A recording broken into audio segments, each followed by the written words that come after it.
The black ships came from the darkness, between stars like giant metal sharks, swimming through an ocean of nothing. Each vessel stretched longer than the tallest buildings on Earth, their hulls smooth and deadly. They moved in perfect formation, dozens of them creating shadows against the distant sun. Admiral Kethar stood on the bridge of his flagship, the Celestial Dominion. His forearms were folded behind his back as he watched the small blue planet grow larger on the viewing screen.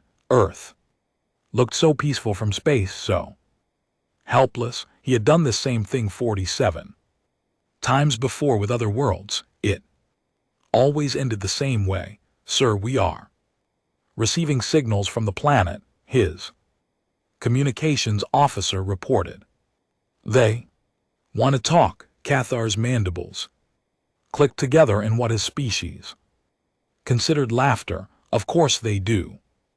They have seen our ships. They know they cannot fight us. The human planet had been sending out radio signals for over a century. His scouts had been listening to their communications, learning their languages, studying their primitive technology. Humans still used chemical rockets to barely escape their own atmosphere. They fought wars with metal bullets and explosive devices. They were children playing with sticks while the Zephyrian Empire wielded the power of stars. Tell them we will receive one of their diplomatic vessels, Cathar ordered. Make sure they understand the honor we are giving them. Within hours, a small human ship approached the Zephyrian fleet. Kethvar watched it come closer and felt disappointed. The vessel was tiny, maybe 200 m long. Its hull was painted white with blue markings. It looked more like a cargo transport than a proper ship. Where were the weapons? Where were the shields? How did these creatures expect to survive in space with such pathetic technology? The human ship docked with the Celestial Dominion. Cathar made his way to the main airlock, followed by his honor guard, 6 Zahirian warriors in full battle armor, each carrying plasma rifles that could melt through steel. The humans would see this display of power and understand their situation. Immediately, the airlock opened with a soft hiss. 3 humans stepped through, wearing simple blue uniforms with no visible weapons. The leader was a woman with short brown hair and calm eyes. She looked around the docking bay with what appeared to be genuine amazement. Welcome aboard the Celestial Dominion, Kethvar said in careful English. I am Admiral Kethvar of the Zephyrian Empire. The human woman stepped forward and offered her hand in their strange greeting ritual. Captain Sarah Chen of the Earthship Olive Branch, thank you for meeting with us, Admiral. Cathar studied her face as they shook hands. She seemed nervous but not terrified. That was interesting. Most species were barely able to speak when they first saw Zephyrian warriors. Come, he said, let me show you the power of the Empire. He led the human delegation through the corridors of his ship. Captain Chen and her companions looked at everything with wide eyes. They stopped to examine the energy conduits that glowed in the walls. They stared at the holographic displays that showed star maps of conquered worlds. When they passed through the weapons control center, Chen actually gasped. These energy readings, she said softly, are these your main guns? Our smallest weapons, Cathar replied with pride. Each of these cannons could destroy your largest cities in seconds. Chen nodded slowly. Incredible. We have nothing like this. Perfect. She was already understanding the reality of her situation. In the main conference room, Kithvar activated The holographic display. Images of Zapirian worlds appeared in the air above the table. Cities that floated in the sky, space stations that orbited dying stars, fleets of warships that numbered in the thousands. The Zephyrian Empire spans 412 worlds. He began, we have brought peace and order to countless species across this galaxy. We offer the same gift to humanity. Captain Chen leaned forward in her chair. What kind of gift? Tection. Cathar explained, your world will become part of our empire. You will have our technology, our knowledge, our security. In return, you will provide resources and workers to help our civilization grow. And if we refuse? Cathar's mandibles clicked again. Look around you, Captain. Do you see an option for refusal? Chen was quiet for a long moment. She looked at her two companions, then back at the holographic display. I need to discuss this with my government. This is a decision that affects all of humanity. Of course, you have 72 of your hours to decide, but Captain Chen, let me be clear about something. Keith stood up, his forearms spread wide. In 5 centuries of expansion, no species has ever chosen to fight us after seeing our fleet. The wise choice is obvious. Captain Chen and her team were given quarters on the ship. While they waited, Cathar watched through security cameras as they explored their rooms and talked quietly among themselves. They seemed to be taking measurements of things and asking questions about how various systems worked. Curious behavior, but harmless, primitive species often wanted to understand technology that was beyond their comprehension. The next day, Chen requested a tour of the fleet. Cathar was happy to show off his ships. They visited the Void Piercer, a destroyer that could move faster than light. They toured the Starbreaker, a dreadnought whose main cannon could crack planets. Chen and her people asked many technical questions. How did the engines work? How much energy did the weapons consume? How were the ships built? Your technology is amazing, Chen said as they stood on the observation deck of the Starbreaker. How long did it take your people to develop ships like this? Many thousands of years, Cathar replied, but we are generous with our knowledge. Species that join our empire willingly receive access to our science much faster. Chen nodded and made notes on a small device. I think I understand.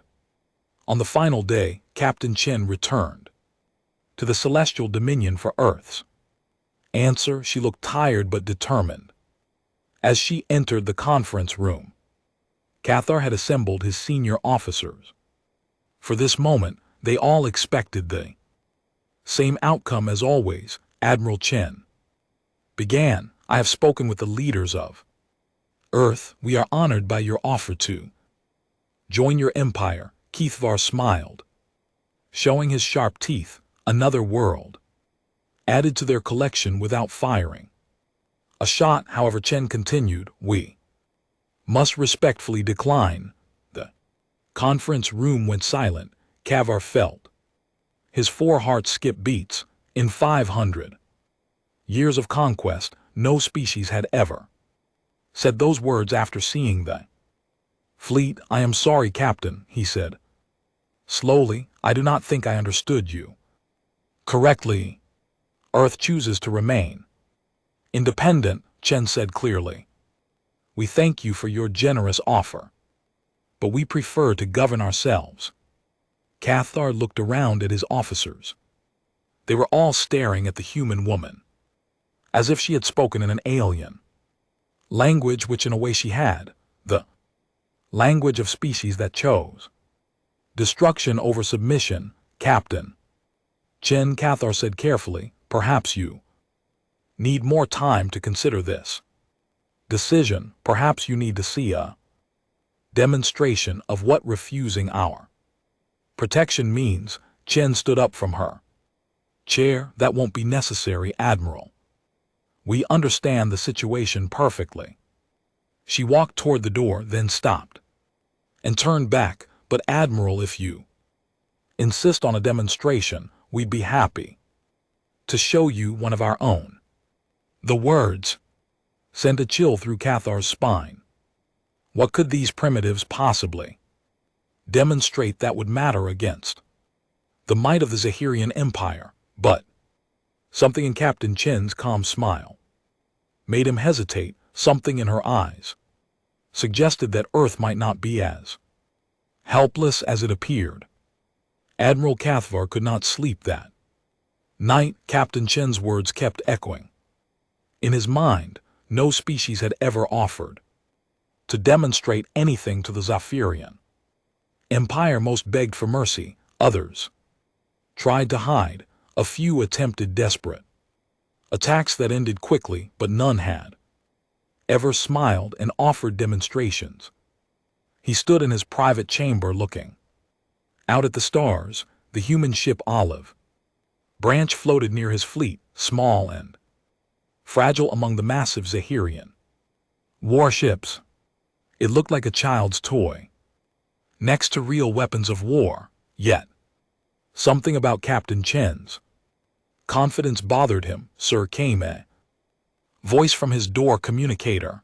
The human vessel is requesting permission to return to their planet. Granted, Cathar replied. Track their movement. I want to know exactly where they go. Olive Branch departed the next morning. Cathar watched it disappear toward the inner solar system, becoming just another point of light among millions. His scout ships followed at a distance, recording everything. Hours passed, then a day. The human governments remained silent. No messages of surrender, no pleas for more time, nothing. Cathar called a meeting of his senior officers. In the main war room, the holographic display showed Earth's solar system in detail. Their scouts had mapped everything over the past few months. 1 star, 8 planets, countless asteroids and small moons, and 1 inhabited world, full of primitive creatures who had somehow forgotten their place in the universe. Fleet Admiral, said Commander Vexar, the humans have had sufficient time to reconsider. Perhaps they need encouragement. Cathar nodded slowly. I agree. Prepare the fleet for a demonstration, something they cannot ignore. Within an hour, the Zapirian battle formation was complete. 43 ships, arranged in perfect attack pattern.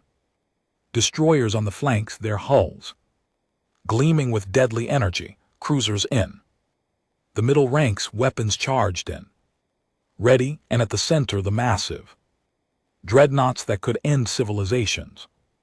All ships report ready, sir. His tactical officer announced. Begin the demonstration, Cathar ordered. The first part of the display was movement. The fleet performed a complex dance through space, ships moving in perfect coordination. They accelerated to speeds that would crush any human vessel. They turned in formations that demonstrated complete control over physics that humans barely understood. Each maneuver was calculated to show the hopelessness of resistance. Target the asteroid cluster at coordinates 779. Cathar commanded. The fleet's weapon systems came online with a sound like thunder trapped in metal. Energy readings spiked across all sensors. The air itself seemed to vibrate with barely contained power. Even Cathar, who had seen this display dozens of times, felt impressed by the raw destruction. His fleet could unleash fire lance. Beams of pure energy reached across Space in perfect straight lines, they struck the asteroid cluster and turned rock into expanding clouds of superheated gas. In seconds, chunks of stone that had existed for billions of years simply ceased to exist. The energy released was equivalent to 1,000 nuclear weapons detonating simultaneously, but they were not finished. Target the ice moon at coordinates 442. This target was larger. A small moon covered in frozen water, about the size of a human city. Dreadnought Starbreaker moved forward, its main cannon charging with enough energy to power a planet. The beam that emerged was not like the smaller weapons.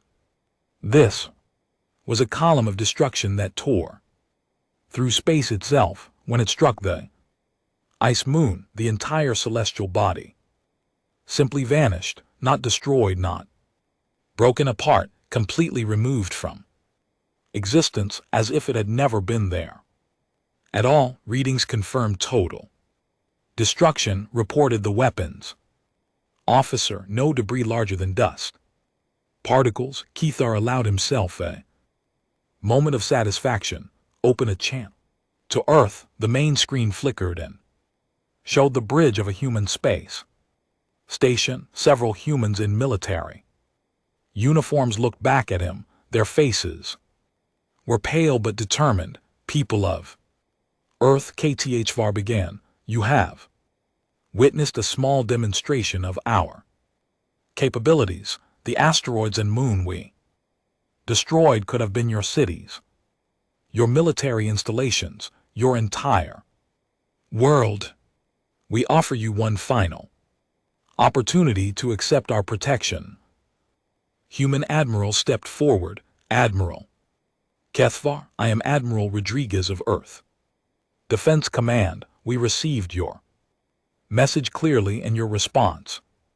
Earth's position remains unchanged. We choose independence. Keithar felt his mandibles grinding together in frustration. Were these creatures insane? Had they not seen the moon disappear? Admiral Rodriguez, perhaps you did not understand what you witnessed. We destroyed celestial bodies. Your weapons cannot even scratch our shields. We understand perfectly, Rodriguez replied calmly, and we appreciate the demonstration. As Captain Chen mentioned, we'd be happy to provide one of our own. You keep saying that. Cathar snapped. What could you possibly show us that would be relevant to this discussion? Admiral Rodriguez smiled the same way. Captain Chen had that calm, confident expression that made no sense. Why don't you watch and find out? The transmission ended, leaving Kethvar staring at a blank screen around him. His officers exchanged confused glances. What demonstration could these primitives possibly offer? Sir called his sensor. Operator, I'm detecting unusual energy readings from the inner system. What kind of readings? Unknown, sir. The patterns don't match anything in our databases. Cathar frowned. Show me. The main display switched to a detailed scan of Earth's solar system. At first, everything looked normal. The sun burned at the center. Planets orbited in their predictable paths. Asteroids drifted in their belt between the fourth and fifth worlds. Then things began to change. Sir, I'm reading massive energy spikes from multiple locations, the sensor operator reported. The readings they're enormous, sir. How enormous? Larger than our dreadnought reactors. Much larger. That was impossible. Human technology was centuries behind Zephyrian science. They still used primitive chemical reactions for power. Their most advanced weapons were barely stronger than rocks thrown by hand. Are you certain about these readings? Yes, sir, and they're growing stronger. Cathar stared at the display. Numbers scrolled past showing energy outputs. That shouldn't exist in this system. Power levels that suggested technology far beyond what humans should possess. Sir, another officer called out, I'm detecting movement in the asteroid belt. Large-scale movement, show me. Display zoomed in on the asteroid belt. Cathar watched in growing confusion as chunks of rock began moving with purpose, not drifting, moving, accelerating in directions that defied orbital mechanics. Are those asteroids? Under power they appear to be, sir. I'm reading engine signatures from over 200 objects, 200 asteroids with engines. That was strange but not threatening. Even if humans had somehow built ships disguised as rocks, they would still be primitive vessels. Then the disguises began falling away. What Cathar had taken for asteroids revealed themselves as something else entirely. Metal structures unfolded from rocky shells. Weapon ports opened like mechanical flowers. Energy signatures blazed too. Life across the asteroid belt, sir, his tactical officer said in a voice barely above a whisper. Those aren't asteroids, they're space stations. Military installations. They've been hidden. Cathar felt his four hearts beginning to beat faster. Hidden installations were concerning, but still manageable. His fleet had faced defensive stations before. Then Earth's moon began to change. The gray surface cracked along geometric lines. Sections of rock slid away to reveal gleaming metal underneath. Massive weapon batteries emerged from hidden bays. Energy readings from the moon suddenly spiked to levels that made Cathar's instruments scream warnings. Status report, he demanded. Sir, we're reading energy signatures from Luna that exceed our main fleet reactor output by a factor of 12 times the power of his entire fleet from one moon. That was not possible with human technology, but they were not finished. Mars, the red planet, was changing too. Its dusty surface was shifting, revealing structures underneath. A planetary shipyard became visible with vessels under construction that dwarfed Zephyrian dreadnoughts. Sir, his communications officer called out, we're receiving a transmission from Earth. Put it through. Captain Chen appeared on the screen, but she was no longer wearing a simple diplomatic uniform. Now she wore the dark blue of a military commander with insignia that marked her as a fleet admiral. Admiral Cathar, she said pleasantly. Thank you for your demonstration, as promised. Here is ours. Behind her, Cathar could see the bridge of what was obviously a warship, not the civilian transport she had arrived in. A military vessel with technology that looked disturbingly advanced. Observe, Chen said simply. The space around Earth suddenly filled with light. The lights that filled space around Earth were not explosions or energy weapons. They were activation signals across the entire solar system. Things that had been hidden were revealing themselves. Admiral Cathar watched in growing shock as his tactical display updated with new contexts. Hundreds of them, then thousands. What his scouts had mapped as empty space asteroids and dead moons were coming alive with energy signatures that made his fleet look like toys. Sir, his sensor operator called out, voice shaking. I'm reading massive structural changes throughout the system. The planet Jupiter's moons are there, moving into formation. On the main screen, Cathar watched 4 points of light arrange themselves around the gas giant, but these were not natural moons anymore. They were revealing geometric shapes, metallic surfaces, weapon arrays that stretched across hundreds of kilom energy readings from the Jupiter system now exceed our entire fleet capacity by a factor of 50, his tactical officer reported. 50 times, Keith felt his breathing become difficult.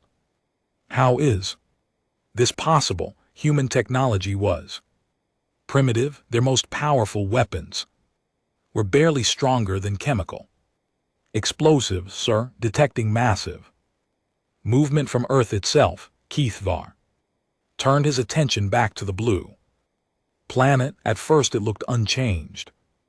The same white clouds, the same brown and green continents, the same blue oceans he had observed for months. Then the continents began to separate. What am I looking at? Cathar demanded. Sir, the planet's surface appears to be opening like massive doors or hatches.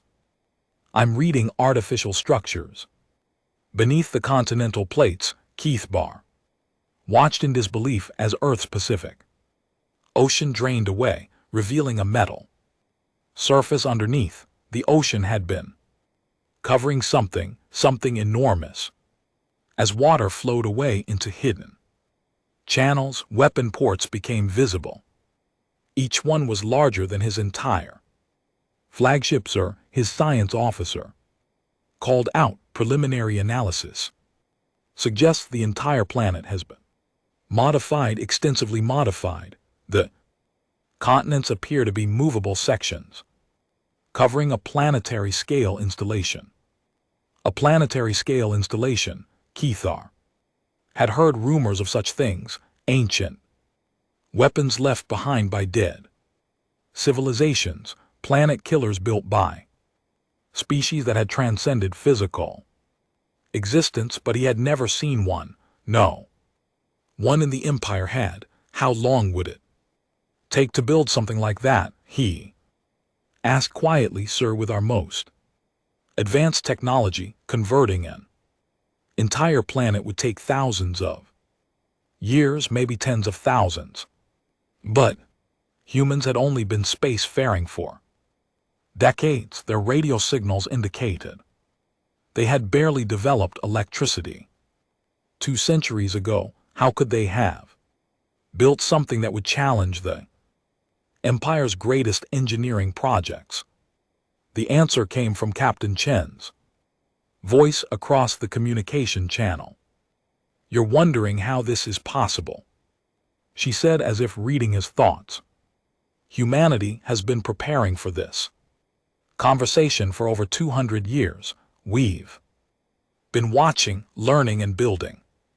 Impossible, Keth said. Your species has barely left your planet. Chen smiled. Admiral, you've been listening to our radio signals for months. Did you think we weren't listening to yours? The words hit Cathar like a physical blow. The Empire's communication networks, their scout ships had been transmitting data back to command for months using standard encryption protocols that were absolutely secure against any known technology. We've known about your empire since your first scout probe entered our system 18 months ago, Chen continued. We've been monitoring your communications, studying your technology, learning your tactics. Every species you've conquered made the same mistake. They try to match you, ship for ship, weapon for weapon. On the tactical display, more structures were coming online. The asteroid belt had completely reorganized itself into a defensive grid. Each installation was broadcasting energy signatures that equaled or exceeded Zapirian capital ships. We took a different approach, Chen said. We asked ourselves, what if the entire solar system was the weapon? Keithvar looked around his bridge. His officers were staring at their instruments in disbelief. The readings they were seeing violated everything They knew about human capabilities. Status of our weapon systems, he ordered. All systems functional, sir. But, sir, target acquisition is having difficulty. There are too many contacts. Our computers can't process them all. Too many contacts. His fleet was designed to fight other fleets. Organized formations of ships that moved predictably through space. They were not prepared for an enemy that had turned an entire star system into a fortress, sir. His communications officer interrupted. The humans are hailing us again. Put them through. This time it was not Captain Chen. A new human appeared on the screen, an older man with gray hair and calm eyes that reminded Cathar uncomfortably of seasoned Zaffaran. Commanders, Admiral Cathar, I am General Harrison, Strategic Defense Command. I think we need to have a more honest conversation. You have hidden your true capabilities, Cathar said. This is deception. Yes, it is, Harrison agreed calmly, just as you deceived us by pretending this was a diplomatic mission instead of a conquest fleet. Cathar had no answer for that. Empire protocol was clear. Overwhelming force followed by generous surrender terms. It had worked for 5 centuries. General Harrison, you cannot seriously believe you can fight the entire Zephyrian Empire. This is one system. We control hundreds of worlds. Admiral, you control hundreds of worlds because you've never faced serious resistance. Your conquests have been easy because your enemies were unprepared. We've had nearly 2 years to prepare. On the tactical display, new contacts were still appearing, ships emerging from hidden bays and asteroids, stations powering up in the outer system, weapon platforms that had been disguised as space debris, revealing their true nature. How many installations do you have? Cathar asked. Enough, Harrison replied simply. Sir, Cathar's science officer called out. I've completed preliminary analysis of their modifications. Admiral, they haven't just built weapons, they've rebuilt the fundamental structure of their solar system, gravity, generators, artificial magnetic fields.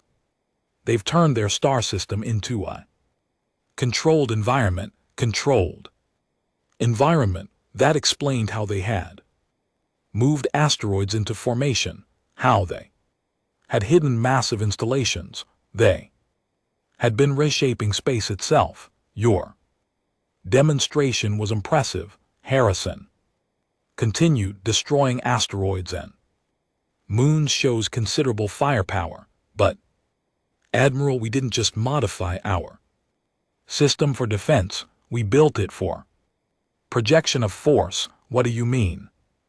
Instead of answering, Harrison gestured to someone off-screen. Show him the space around Cathar's fleet. Suddenly changed, not visibly, but every sensor on every ship began screaming warnings. Massive gravitational fluctuations, energy patterns that shouldn't exist. The fabric of space itself was being manipulated. Sir, we're detecting gravitational anomalies around the fleet, his science officer reported. Something is generating artificial gravity fields. Can we move, sir? Our engines are functional, but the gravitational interference is making navigation difficult. We can move, but not quickly and not precisely. Keith realized what the humans had done. They had not just built weapons, they had built a trap. His fleet was caught in artificial gravity fields that limited their movement while surrounded by defensive installations that could fire freely. This is not possible, he said quietly. Your technology cannot do this, General. Harrison's expression was sympathetic.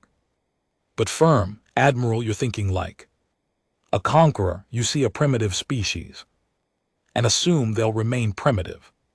But we're not the same humans who were sending radio signals a century ago. We learn, we adapt, we improve, but this level of advancement, it would take thousands of years. It would take your species thousands of years. Harrison corrected. Humans work differently. When we're faced with an existential threat, we don't just prepare for it, we obsess over it. We dedicate our entire civilization to solving it. Keith thought about the intelligence reports on human history. They had fought wars against themselves for millennia. They had survived ice ages, plagues, nuclear weapons, climate disasters. Each time, they had not just survived, they had come back stronger. For 200 years, our best minds have worked on one question.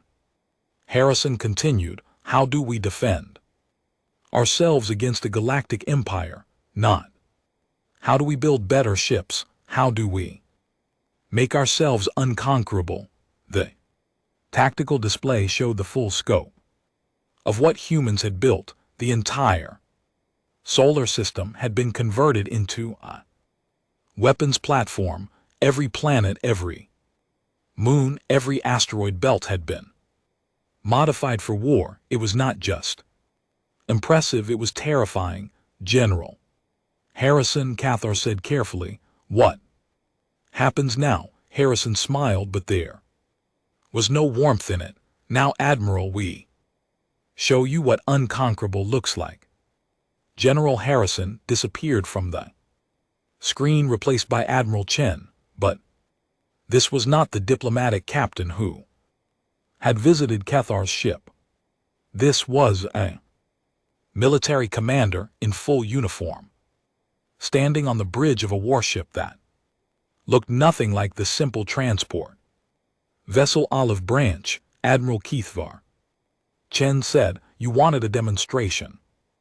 Let us show you precision first. On Kavar's tactical display, a single beam of energy reached across space from Earth's moon. It was not like the massive destruction beams his fleet had used to destroy asteroids. This was something else entirely. Thin, focused, and impossibly precise. The beam touched his flagship's main weapon system and stopped, not penetrating the hull, not causing an explosion, just touching. Sir, his weapons officer called out in confusion. Our primary plasma cannon is offline. Damage report.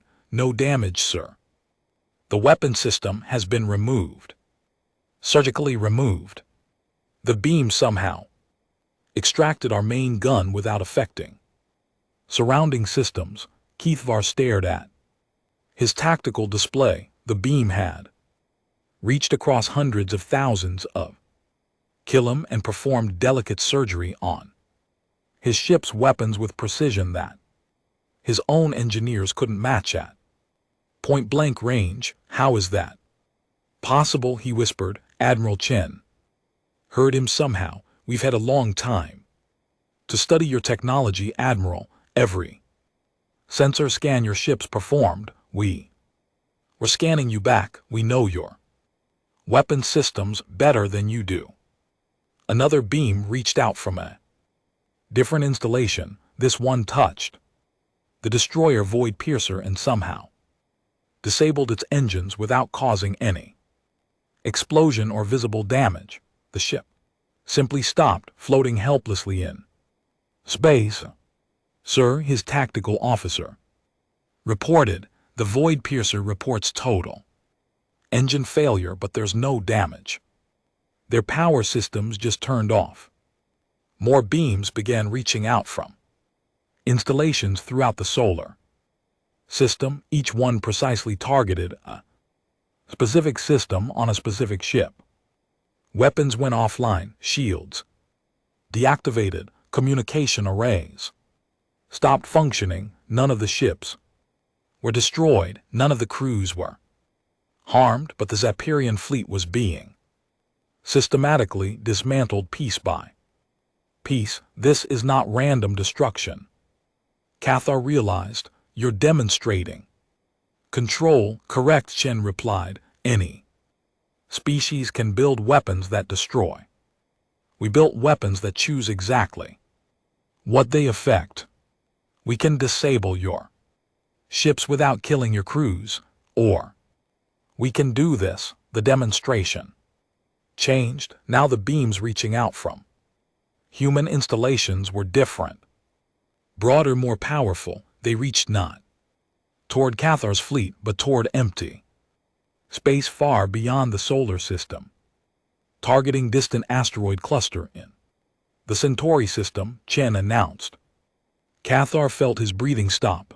The Centauri system was over 4 light years away. No weapon could reach that far. Energy beams traveled at light speed. It would take years for any attack to reach another star system, but on his long-range sensors, readings appeared immediately. The asteroid cluster in Centauri space simply vanished. Not 4 years from now. Now. Instantly. That's impossible, his science officer stated. Energy cannot travel faster than light. Your energy cannot, Chen corrected. We've learned to fold space to create corridors through dimensions your physics haven't discovered yet.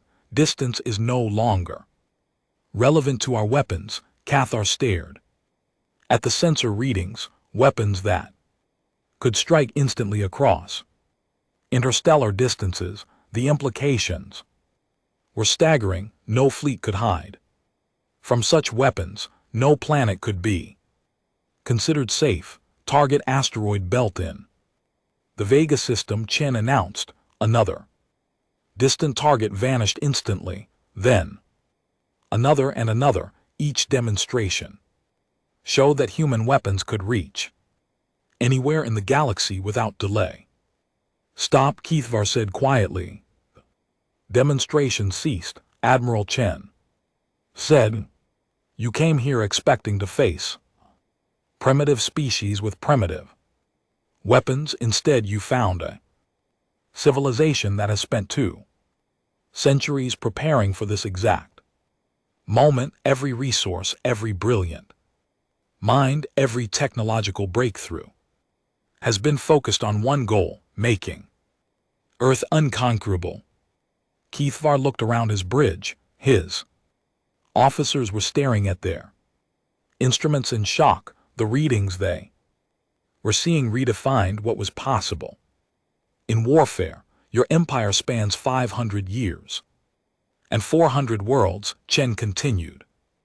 Impressive. Humanity has been preparing for galactic contact for 200 years, and we have turned our single system into a fortress that could hold off your entire civilization.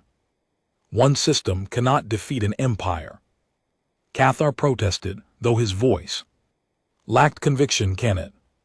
Chen asked. Admiral, your empire works because you can project force across great distances. You can move fleets from system to system, overwhelming local defenses. But what happens when your enemy can strike back instantly across any distance? The question hung in space. Like a physical weight, Keithvar understood the implications immediately. The Zapirian Empire was built on mobility and overwhelming local force. But if humans could attack any target instantly from their fortress system, mobility became irrelevant. Consider this, Chen said. Right now, our weapons are targeting every major military installation in your empire. Your shipyards, your fleet bases, your command centers. We're not firing, but we could all of them simultaneously. Cathar's 4 hearts were beating so fast he could barely think. You're threatening our entire civilization. No, Admiral, we're demonstrating the reality Of your situation, you came here, planning to conquer us. Instead, you've discovered that we can conquer you. On the tactical display, new information was appearing, detailed scans of Zapirian worlds, military installations, fleet positions, defensive arrays. Humans knew everything about the Empire's military structure. How long have you been watching us? Cathor asked.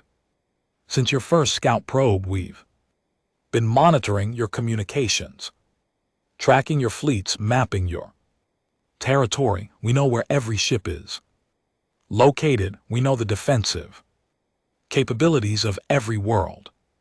We know your supply lines, your command structure, your strategic weaknesses. Chen's image was replaced by a holographic map of Zapirian space. Every world was marked, every fleet position was shown, every major installation was highlighted. It was more detailed than the Empire's own strategic maps. This is what 200 years of preparation looks like. Chen said, not just building better weapons, building better intelligence, better strategy, better understanding of our potential enemies. The map zoomed in on individual systems, showing defensive positions that the Empire considered secret, hidden bases that only a few high-ranking officers knew about, emergency supply depots that were classified above Kavar's security level. How, he whispered, your communication networks are more vulnerable than you think, Chen replied. Your encryption methods assume that only species with similar technology will try to break them. You never considered that a supposedly primitive species might approach the problem from completely different angles. Keith realized that the Empire had been completely infiltrated, not by spies or agents, but by mathematical analysis and electronic surveillance that they had never thought to defend against. What do you want? He asked. Right now we want you to understand your situation. You came here expecting easy conquest. Instead, you found an enemy that knows everything about you and can strike anywhere you exist. Your fleet is trapped in gravitational fields that we control. Your weapons are disabled.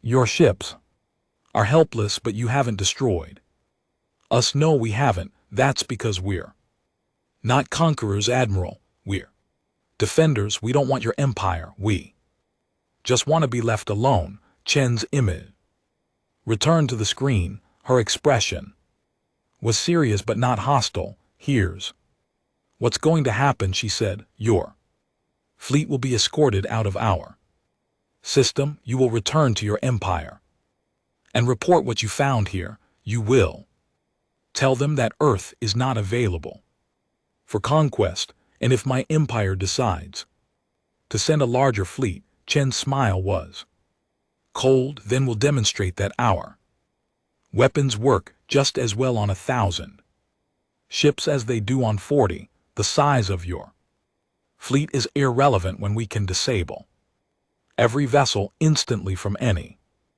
distance.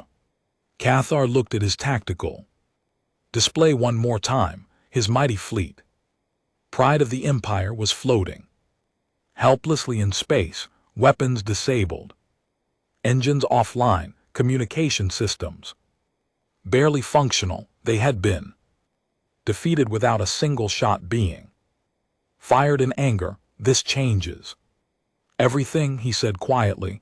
Yes, it does, Chen agreed. The galaxy is about to learn that humans don't follow the same rules as other species. We don't just adapt to threats, we eliminate them. 3 days later, Admiral Cathar sat in his private quarters aboard the Celestial Dominion. His ship was functional again. The humans had restored his weapons, his engines, his communication systems. They had done it as easily as they had disabled them with those impossible precision beams that could reach across space and modify technology without causing damage.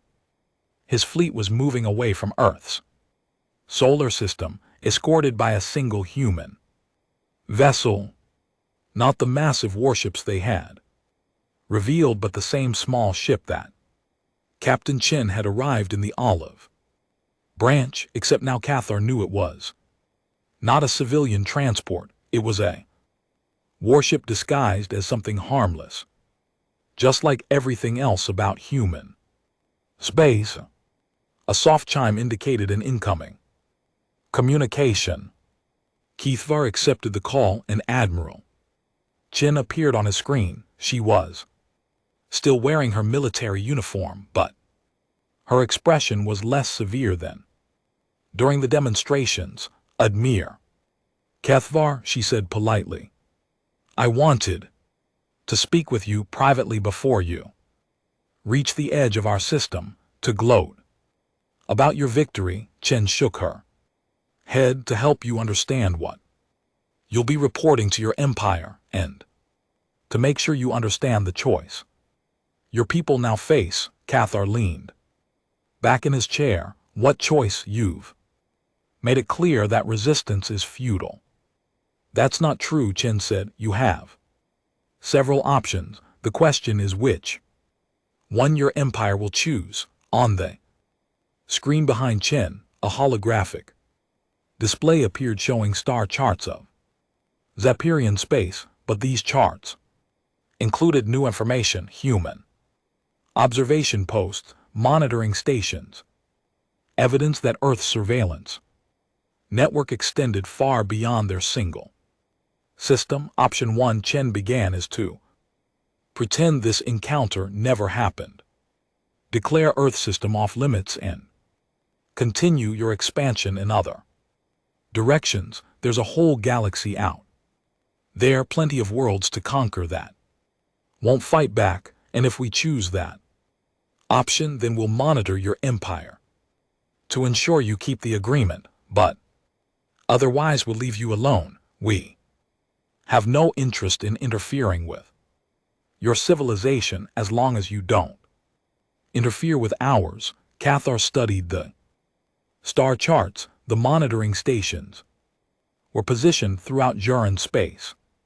Humans could watch everything the Empire did, but they were offering to do nothing about it as long as Earth was left alone. Option 2, Chen continued, is to try to develop countermeasures.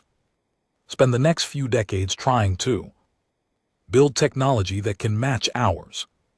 We won't interfere with those efforts either. Why not? Chen smiled. Because we're confident in our technological advantage. You're welcome to try to catch up. By the time you develop weapons that can match what we showed, you will have had decades to improve even further. The third chart that appeared showed potential technological development paths, complex equations, and research projections that hurt Cathar's head to look at, but the conclusion was clear. Even with their most optimistic estimates, the Empire would need centuries to match current human capabilities. Option 3, Chen said, is war. The star charts changed again, showing fleet movements and battle projections, but these were not simulations of heroic Zapirian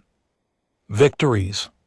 They showed systematic destruction of Imperial forces across dozens of systems. If your empire chooses war, Chen continued, we'll end it quickly. We won't invade your worlds or harm your civilians, but every military installation, every warship, every weapons platform will be destroyed. Your empire will be left defenseless. You would our entire civilization, only your military capability. Your people can rebuild. They can develop peaceful technology. They can explore the galaxy without conquering it, but they won't be able to threaten other species. Kethar looked at the projections and felt sick. Human analysis showed complete military victory within months, not years. Months. The empire that had dominated the galaxy for 5 centuries would be reduced to helpless colonies scattered across space. There is a fourth option, Chen said quietly, which is alliance. The word hung between them like an unexpected gift. Cathar had not expected the humans to offer partnership after demonstrating their overwhelming superiority. What kind of alliance? The kind where your empire stops conquering and starts exploring, where you use your knowledge of the galaxy to help us make contact with other species peacefully, where we share technology and work together to advance both our civilizations. Chen's expression became more animated as she described this possibility.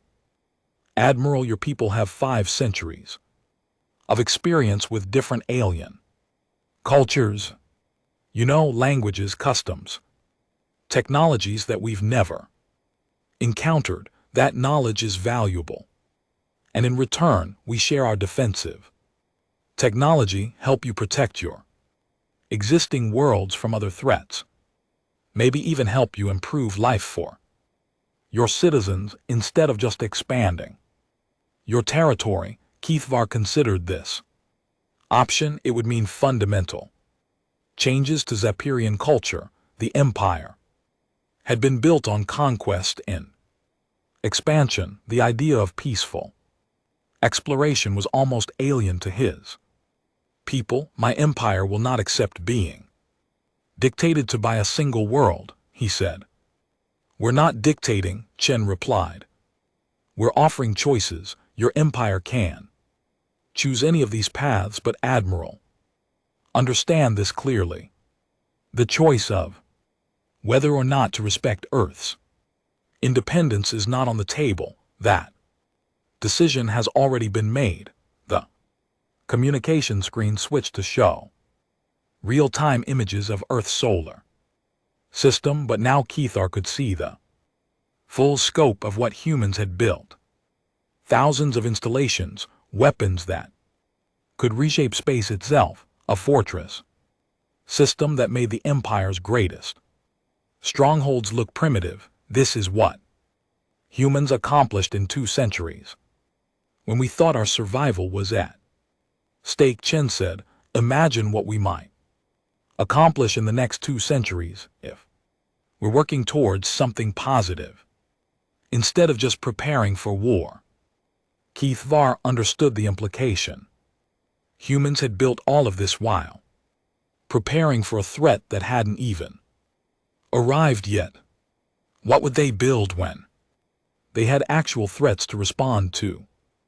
What would they become if they focused on exploration and discovery instead of defense? You're offering to become the dominant power in the galaxy, he said. No, Chen corrected. We're offering to help create a galaxy where no one needs to be dominant, where species can coexist without constant fear of conquest, where technology is used for exploration and improvement instead of just warfare. It was an idealistic vision, probably impossible. Species had been fighting each other since the beginning of recorded history, but then most species hadn't figured out how to turn entire star systems into weapons. I'll deliver your message to the Empire, Cathar said finally. Thank you. And, Admiral, when you make your report, please be accurate about what you saw. Here, your Empire's decision should be based on facts, not pride or wishful thinking. Cathar nodded. His report would be the most important document in Zapirian history. It would determine whether his people chose wisdom or destruction. The communication ended, leaving Cathar alone with his thoughts. Outside his window, the stars looked the Same as always, but he knew that. Everything had changed. The galaxy now contained a species that could defend itself absolutely in project force, across any distance. 2 weeks later, the Zapirian fleet reached the edge of human space. Olive Branch turned back toward Earth, leaving them to continue alone toward the Empire.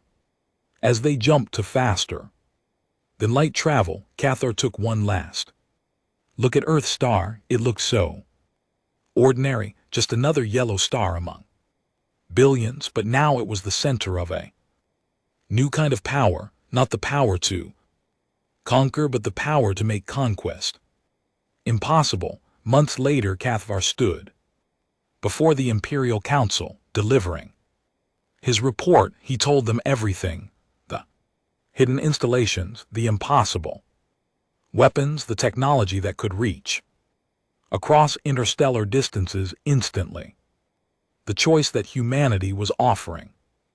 The Council's initial reaction was predictable: outrage, demands for massive retaliation, calls to mobilize the entire Imperial fleet and crush these upstart humans before they could become a greater threat.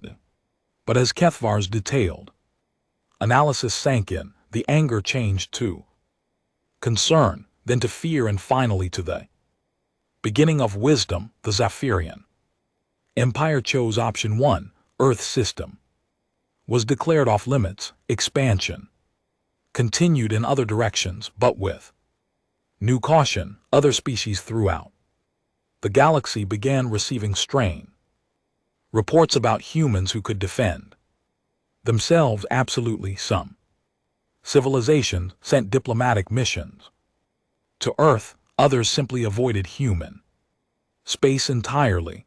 A few tried to develop similar defensive technologies, though none succeeded. And on Earth, Admiral Chen stood in the command center of Luna base looking out at the stars. Her aide approached with the latest intelligence reports. Admiral, we're receiving first contact requests from 17 different species. The Zafran encounter has apparently attracted attention across the galaxy. Chen nodded. Schedule diplomatic meetings, but keep our defensive systems at full readiness. We've shown the galaxy that we can defend ourselves. Now we need to show them that we can be trusted with that power. Outside the observation window, Earth turned slowly in space. Its blue oceans and green continents looked peaceful and natural. Only a few people knew that underneath that familiar surface lay weapons that could reshape the balance of power across the galaxy.